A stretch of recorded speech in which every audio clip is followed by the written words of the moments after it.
তো ৩১ ঘন্টা ৩০ মিনিটে বাংলাদেশে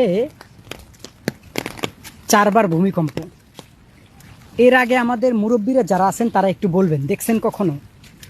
দেখেন নাই। আমি আমার যতটুকু বয়স এই বয়সেও দেখি নাই। তারপরে এই যে গুনাহগার নাফারমান যারা আছে, মানুষের উপর জুলুম করা ছাড়বে না, আল্লাহ তাআলার নিয়ামত খেয়েও শুকরিয়া আদায় করবে না, আল্লাহ তাআলা তাদেরকে এত কিছু দিছে তারপর আল্লাহ তাআলাকে চিনবে না। এখন তো 4টা ভূমিকম্প হয়েছে। যতদিন পর্যন্ত এই নাফারমানেরা আল্লাহ তাআলার না চিনবে, আল্লাহ তাআলার ইবাদত না করবে এবং মানুষের উপর জুলুম বাত না দিবে, এরপর একটা ভূমিকম্পই যথেষ্ট। কোনো এক শুক্রবারে একটা ভূমিকম্প হবে, সেদিনই হয়ে যাবে কিয়ামত।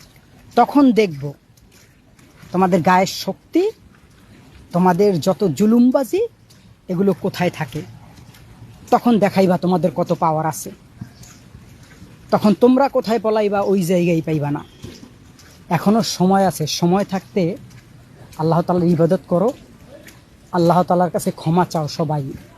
আমাদের দেশে এমনও, ঠিক আছে, আমাদের সুপরিচিত ব্যক্তি আছে যারা মনে করেন যে খুব ভালো আছে, কিন্তু আল্লাহ তাআলার চিনে না।